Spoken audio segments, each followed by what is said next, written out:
नमस्कार दोस्तों और जय हिंद दोस्तों। काजल क्लासेस में आप सभी का स्वागत है। ऐसे शब्द जो किसी काम के करने या होने का बोध कराते हैं उन्हें हम क्रिया कहते हैं। आज की क्लास में हम क्रिया के भेद पढ़ेंगे। क्रिया के भेद कर्म के आधार पर। क्रिया के भेद को अच्छी तरह से समझने के लिए मेरे वीडियो को अंत तक जरूर देखिएगा। वीडियो पसंद आने पर लाइक और सब्सक्राइब जरूर करिएगा। तो चलिए अपनी कक्षा में पढ़ते हैं। कर्म के आधार पर क्रिया के भेद। कर्म के आधार पर क्रिया के मुख्यतः दो भेद होते हैं। पहला है अकर्मक क्रिया, जिसे हम कर्म के बिना कहेंगे, और दूसरा है सकर्मक क्रिया, मतलब कर्म के साथ। तो चलिए इन सभी का एक एक करके हम परिभाषा पढ़ते हैं। अकर्मक क्रिया, जिस क्रिया का फल कर्ता पर पड़ता है वह क्रिया अकर्मक क्रिया कहलाती है। जिस क्रिया का सारा फल कर्ता पर पड़ता है उसे हम अकर्मक क्रिया कहते हैं। इस क्रिया में कर्म का अभाव होता है। इस क्रिया में कर्म नहीं रहता है, उसका अभाव रहता है। जैसे मान लीजिए, राम सोता है, बच्चा रोता है। इन दोनों वाक्यों में राम और बच्चा क्या है? कर्ता है, काम करने वाला है, जिस पर क्रिया का सारा फल पड़ रहा है। क्रिया क्या है? सोना और रोना। अतः हम यहाँ कह सकते हैं कि सोना, रोना आदि सारी क्रियाएं क्या है? अकर्मक क्रिया कहलाती है। अगर यहाँ हम प्रश्न पूछेंगे कि राम क्या सोता है और बच्चा क्या रोता है, तो हमें कोई उत्तर नहीं मिलेगा, क्योंकि ये प्रश्न ही अजीब है।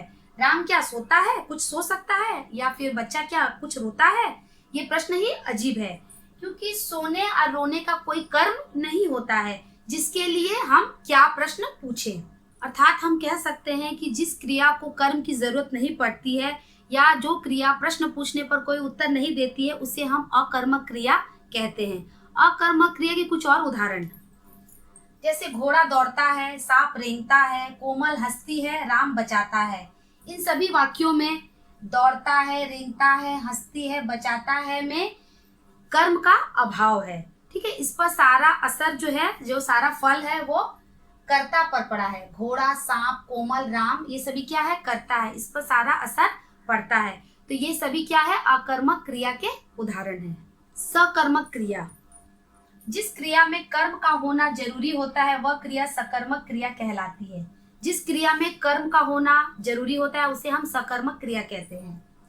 इन क्रियाओं का असर कर्ता पर न पड़कर कर्म पर पड़ता है। इन क्रियाओं का असर कर्ता पर नहीं पड़ता है, बल्कि कर्म पर पड़ता है। जैसे मान लीजिए, हरि आम खाता है। इस वाक्य में आम क्या है? कर्म है। खाता है क्या है? क्रिया है। खाता है क्रिया का असर किस पर पड़ा है? कर्म पर। ठीक है, अगर हम यहाँ प्रश्न पूछेंगे कि हरि क्या खाता है, तो आपको उत्तर मिलेगा कि हरि आम खाता है। अतः खाना क्रिया सकर्मक क्रिया है।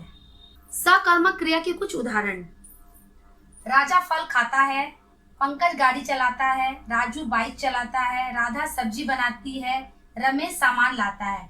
इन सभी वाक्यों में खाता है, चलाता है, बनाती है, लाता है, ये सभी क्या है? क्रियाएं हैं, और इसका फल किस पर पड़ा है? कर्म पर पड़ा है।